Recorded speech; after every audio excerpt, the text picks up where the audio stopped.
Hey guys, Malcolm Moore here. In today's video, I'm going to talk to you about the Insta360 X5 and the new X4 Air. I'm going to explain the differences.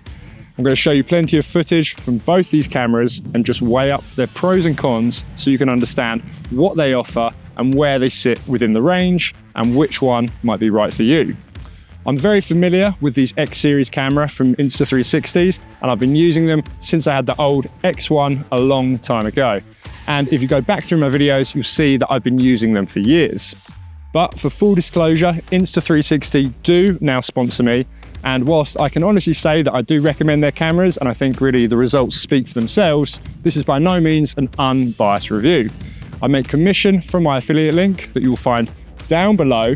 And if you do choose to use that, it will get you an extra free gift if you use it when buying either of these cameras. That's what I call a win-win, baby. Now, with that out of the way, let's dive into the video. So quickly, what do these cameras do?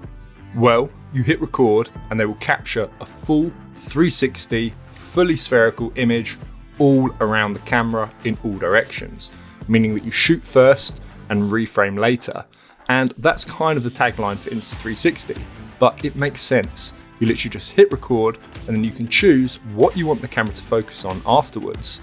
It also means you don't really need to worry about where the camera is pointing because it literally captures everything.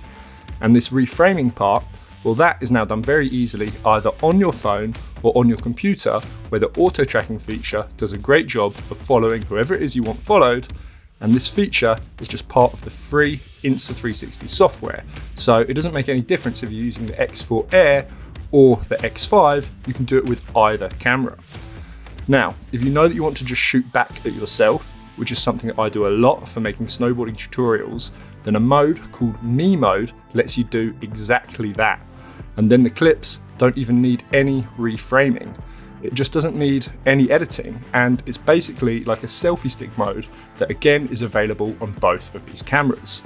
And finally, they will both automatically crop or cut out the selfie stick from view because of the way the image is stitched together from two different lenses on either side of the camera. So, as you can see, you're getting a very similar user experience from either the X4 Air or the X5. So what is it that sets these cameras apart? Well, in a nutshell, the X5 will give you very slightly better image quality. To be honest, it's not going to be very noticeable here, particularly if you're watching on a phone. But the X5 does have a larger sensor and better processing power. This processing power also allows you to shoot up to 120 frames per second, allowing you to slow your footage down to 4 times slow speed, while the X4 Air only gives you 60 frames per second, so you can just slow it down to half speed. However, the X4 Air is no slouch in image quality either, and it isn't just a lighter version of the older X4 camera, but it is significantly upgraded from that too.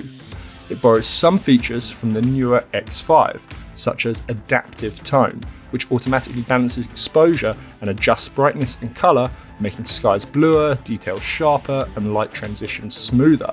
And it makes shots like this, where the sun is behind me, expose a whole lot better than some of the older versions of this camera.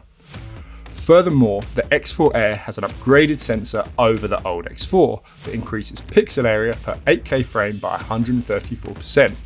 Now, I mean, that is me reading from the brochure, but honestly, I was already blown away with the old X4. So the fact that the X4 Air has made small improvements on that old X4 and combined it into this lighter and smaller package, well, it's pretty awesome. And what it is really doing is just coming ever closer to that top of the range X5 and closing the gap between the two. So let's talk about the smaller size, the part that the Air references to in this camera, and how does that really affect things? Now, although the weight difference between the X4 Air and the X5 isn't actually that big, where it becomes really noticeable is when you extend the pole out and you have it out there.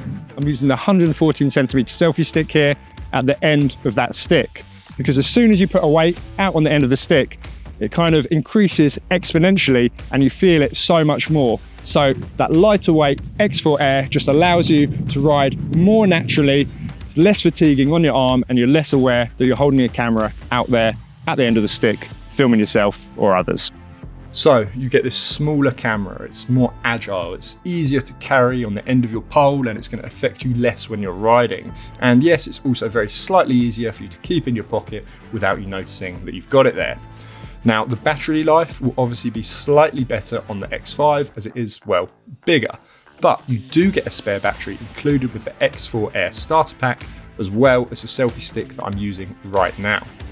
Now, on this video, guys, it's not what I do. I'm not going to start zooming in and examining pixels. There's plenty of other tech channels that will do that for you if that's what you want to see. But I just wanted to show you how the footage from both of these cameras looks, how it looks on snow in real world scenarios like what you'll be using. And most of what I'm trying to get across today is that really it's pretty hard to tell any difference between the X5 or the X4 Air. And in fact, I had to keep checking the files when I was editing this video to see whether a clip was indeed from the X4 Air or from the X5.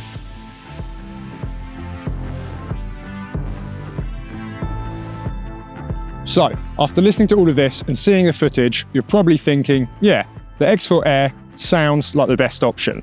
And I really do think that for most of you guys, it is. The quality is good, the weight and size are down, that makes the camera less cumbersome, and it allows you to focus more on your own riding. And the price point is pretty appealing too. It is a model that I would go for out of the lineup if I wanted something to film my own snowboarding trips on, and I knew that realistically my footage is just going to end up on my socials. We're at a great place with 360 cams right now that the selling point doesn't really need to be a higher image quality. It's the little things like being smaller and more usable that make sense now. But of course, if you want that flagship model, if you want the best one, the X5 is still there for you.